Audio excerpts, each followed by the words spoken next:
네, 안녕하십니까. 국민당 중앙당 창당준비위원회 대변인 김수민입니다.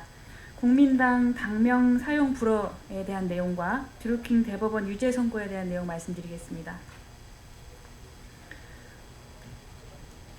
오늘 선관위가 국민당의 당명이 국민 새 정당과 뚜렷이 구별되지 않는다는 이유로 사용을 불허했습니다. 안철수 신당에 이은 두 번째 불허입니다.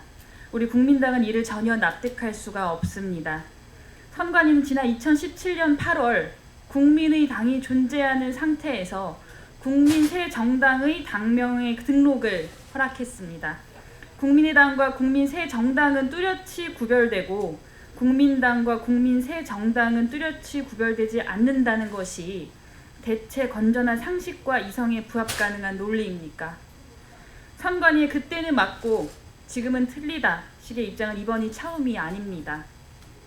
선관위는 신방연대의 당명 사용 가능 여부 판단 시에 유사 명칭의 사용을 금지하는 정당법 제41조의 규정 외에는 정당법상 정당의 명칭을 제한하는 규정이 없고 또 같은 법 제15조에서 등록 신청을 받은 선거관리위원회는 형식적 요건을 구비한 경우에는 이에 수리를 거부할 수 없다고 규정하고 있는 점 등을 감안하여 이를 제한할 수 없다고 결정하여 정당 등록의 형식적 요건을 구비한 이상 유사 명칭만 아니라면 당명 사용을 제한할 수 없다고 판단했습니다. 그런데 안철수 신당의 당명 사용 가능 여부 판단 시에는 사실상 온갖 비형식적 핑계를 근거로 그 사용을 제한했습니다.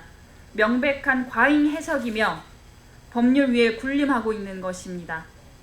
그랬더니 이번에는 국민의당과 국민 새 정당은 유사 명칭이 아니라고 판단했던 것을 뒤집고 국민당과 국민 새 정당은 유사 명칭이라고 판단했습니다. 선관위는 국민 새 정당 당명 사용 허락 시에 왜 국민의당과 유사 명칭이 아니라고 판단했는지 그 의결 내용을 소상히 공개해야 할 것입니다. 한 번은 우연일 수 있지만 두 번은 의도적 필연입니다. 지금 선관위의 공정한 잣대가 있기나 한 것인지 선관위가 청와대 눈치를 보면서 스스로 정치를 하고 있다는 의혹을 지울 수가 없습니다. 국민당 당명을 즉각 허용하십시오. 국민들은 선관위가 왜 이처럼 안철수 전 대표의 정치 재개를 방해하는지 그 의도와 배경이 무엇인지 지켜보고 있습니다. 선관위의 본연의 역할로 돌아가서 중립성을 회복하십시오. 국민은 길게 속지 않습니다. 다음으로 드루킹 대법원 유죄 선고에 대한 내용입니다. 오늘 대법원이 드루킹 일당이 자행한 포털 사이트 댓글 조작, 정치자금법 위반, 위계 공무 집행 방해, 뇌물 공여 혐의의 유죄를 내린 원심의 판단을 모두 인정했습니다. 국민당은 법원의 판결을 존중합니다.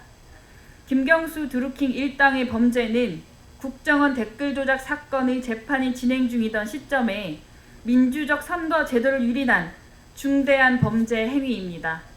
대선 당시 김경수 드루킹 일당은 무려 1초당 2.3회꼴로 총 8,840여만 번에 걸쳐서 댓글의 공감과 비공감을 조작해서 안철수 후보에 대한 흑색 선전과 마타도어를 자행했습니다. 드루킹 사건은 세계 민주주의 사상으로도 유례없는 민심 조작 사건이자 민주주의 파괴 사건입니다. 이제 남은 것은 김경수 지사의 공모 혐의에 대한 신속한 선고입니다.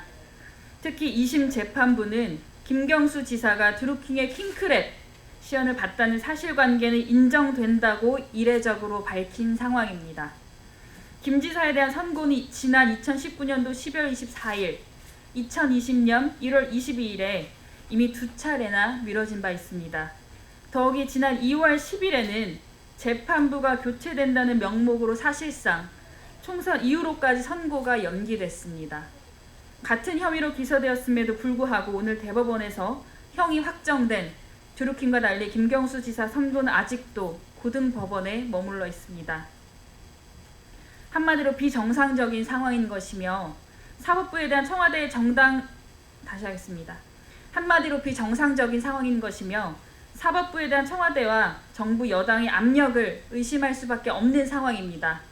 드루킹 사건의 공모사실 및 하급심에서 김경수 지사가 드루킹과 공모하여 댓글 조작을 한 것으로 적시된 만큼 법원은 김경수 지사의 선고를 신속히 진행해야 할 것입니다. 국민당은 사법부가 오직 법과 원칙에 따라 김경수 지사의 범죄 행위를 판단할 것이라 믿습니다. 이상입니다.